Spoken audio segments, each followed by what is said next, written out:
Today I'm going to show you how to install a CarPlay screen on your 2013 to 2018 model Santa Fe Sport, and this is going to be a very impressive transformation. This is what my current infotainment system looks like. This is a digital multimedia system where it only shows certain features such as the reverse gear camera, for example this way. It has an OEM camera, so basically the new CarPlay system should be able to integrate with the OEM camera and show me the reverse camera whenever I want to use it in the new screen. So without further ado, let's get to work. Today I'll be installing the Drive Connect Ultra OEM style Intelligent CarPlay screen from Mighty Tech Store. Previously, I also installed similar CarPlay screens on my 2007 Lexus IS 350 as well as my 2009 Honda CR-V, and they were outstanding. What differentiates Drive Connect Ultra CarPlays from other screens is that they focus on specific customer segment and create OEM inspired products that have a balance of screen technology as well as physical buttons, so that the result would be a factory look, which you'll see when I install this screen in the car. Inside the box you will find a user manual that has step-by-step installation instructions, which we will refer to in a few minutes. We also get the Wi-Fi and the GPS antenna, the power cable with a canvas, RCA cables, installation frames, and the screen itself. As you can see, this screen has OEM style buttons that should blend easily with your car's central control panel. And here is the backside of this new screen. You can tell from the metal back frame and other details that the quality feels very premium. This is what it looks like from the front, and I cannot wait to install this in my car. And as you can see here at the bottom is a nano SIM slot if you want to utilize the LTE feature, but we will also have another slot for micro SIM, which we will see in a second. Alright, let's begin the installation process. This is the power cable that includes a canvas, cables for stereo, factory camera connection, steering wheel controls, and the connection to the factory USB port.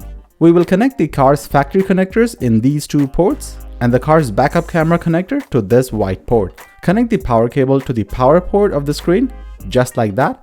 Then connect both the ends of the canvas. These connectors are unique to each side of this canvas, so you can easily identify them. Here is your OEM camera connector, and we're going to come back to this later in a couple of seconds. This is your RCA cable that is responsible for audio and video, as well as an additional SIM slot. For now, we will only use the audio out right and the audio out left connections and leave the others empty, and then simply connect the RCA to the screen. Every connector is unique in general, so they will only fit in one port on the screen. We are also provided with additional cables that may or may not fit with your car's model, so just set them aside if you don't use them. Here are the two 4-pin and 6-pin external USB ports that we can connect with the car screen. But since the car has a factory USB port, I'm going to connect the canvas USB cable right here, and you can also choose to have an extra USB port, but I don't want to have it right now, so I will keep them aside. Here is the reverse camera input. You can connect your factory camera to this, or choose to connect an aftermarket AHD camera if you want a higher definition updated camera. Simply connect this to its unique port on the screen unit and connect both the yellow male and female camera connectors, so you can utilize your car's OEM camera, which will work flawlessly after you connect this white connector to your car's original cable. Here is the GPS antenna, which you can screw in on the GPS label port. And similarly, here's the Wi-Fi port that can screw in on the Wi-Fi labeled port. Alright, we are almost there. This is the RX-TX cable that is responsible for your steering wheel buttons and canvas integration, so make sure to connect this to the 8-pin port on the screen. The empty port you see here is for aftermarket 360 camera that you can purchase separately and install it or keep it empty if you're happy with your reverse camera. And by the way, I have a full tutorial on how to install a 360 camera on my channel, so check it out later if you're interested. You can also connect an external mic if you want, but I'll be utilizing my car's factory mic, so I'll skip this for now. Finally, for the audio, make sure to color match and connect the audio out right and audio out left connections only, and leave the others empty. This audio configuration will also work if your car comes with the factory amplifiers.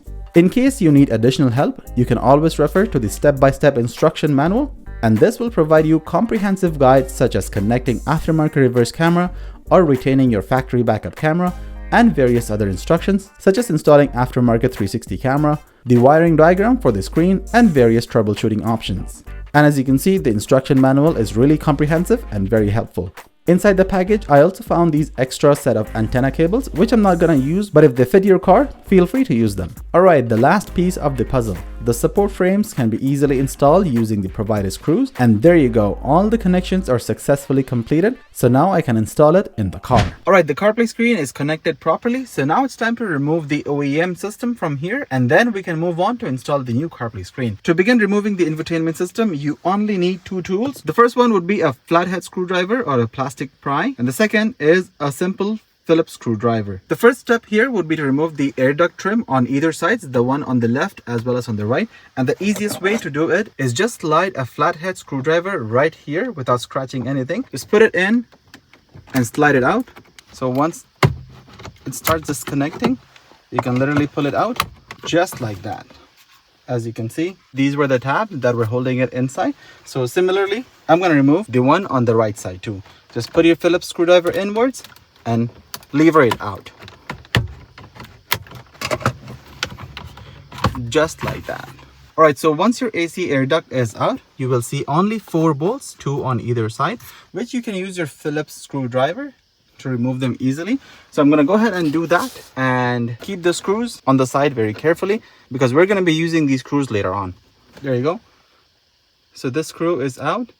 So I'm going to go ahead and repeat the same process 3 more times.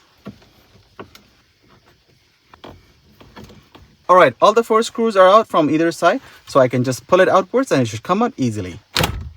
There you go. This just came out easily. So let's see the connections on the back. As you can see, these are the 2 connections that goes on that big black connector. The black plug on the far left is the antenna, and the one before that is another connection for the camera and whatnot.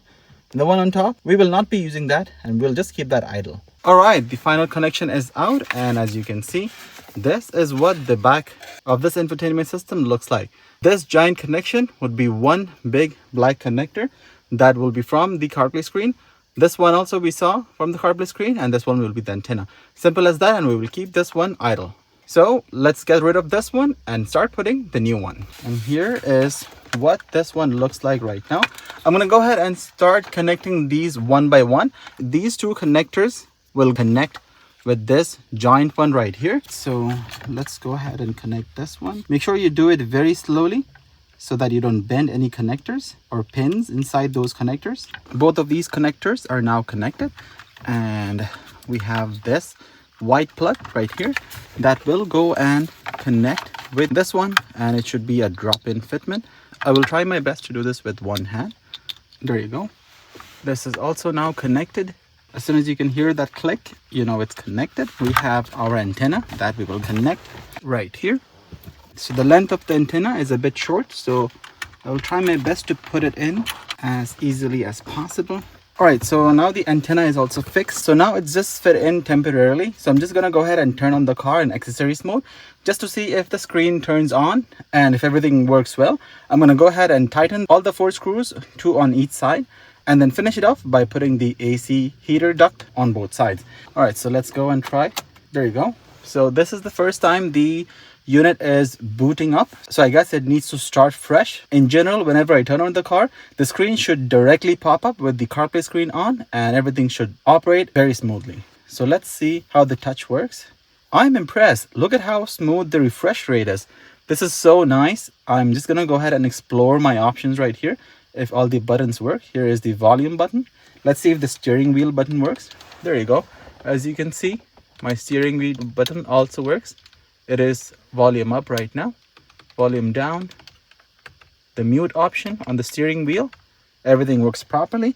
And I'm going to try all the other options later on. Let me see if everything else on the screen works as it should. Here's the navigation. I need to set that up. Here's the mute button. I don't know what these are. Here's the radio button, which I don't want to see right now. So here, let's explore the CarPlay option. So go to menu. The CarLink app should be the one for the CarPlay. Let's go ahead and see that. I'm going to go ahead and connect my CarPlay to the car and then see how it looks. All right, the CarPlay is on. Check this out. It looks awesome. I am super happy with what it looks like right now. I'm going to go ahead and turn on the car so I don't drain any battery. I have all my apps that I need to see. So now I can go ahead and see what it sounds like.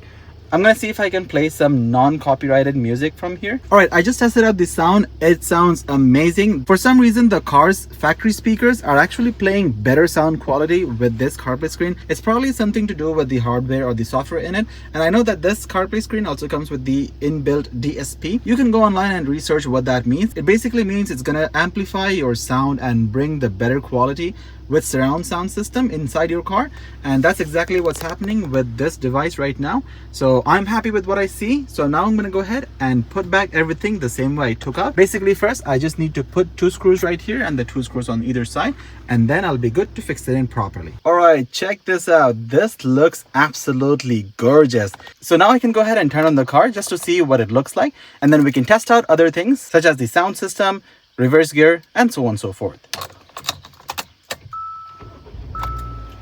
There you go. And as you can see, it just turned on immediately as soon as I turn on the car. As you remember, once it reboots for the first time, it should be able to connect with your phone directly. So let me go ahead and test out the reverse.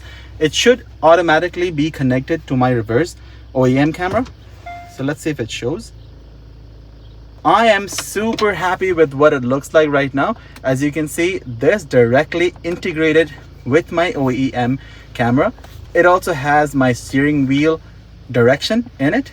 Mighty Tech Store never fails to surprise me. I am happy with what I see. My OEM camera, as you can see, is a bit distorted. I need to clean that up. And after that, everything will look as good as new. And this screen is completely integrated with your car too. As soon as I open my door, it will show you which door is open. Just like that, it is showing me which door is open right now.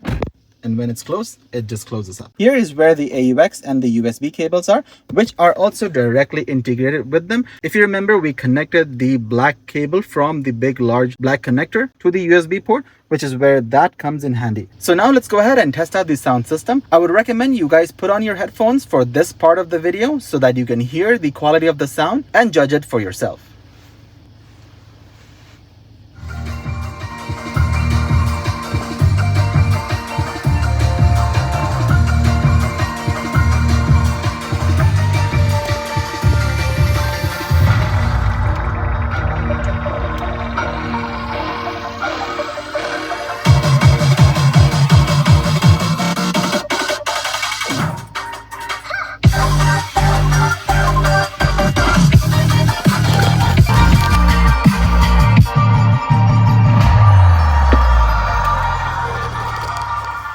Alright guys, this CarPlay screen is phenomenal. This concludes the installation video of Mighty Tech Store's newest launch for Hyundai Santa Fe 2013 to 2018 models CarPlay screen.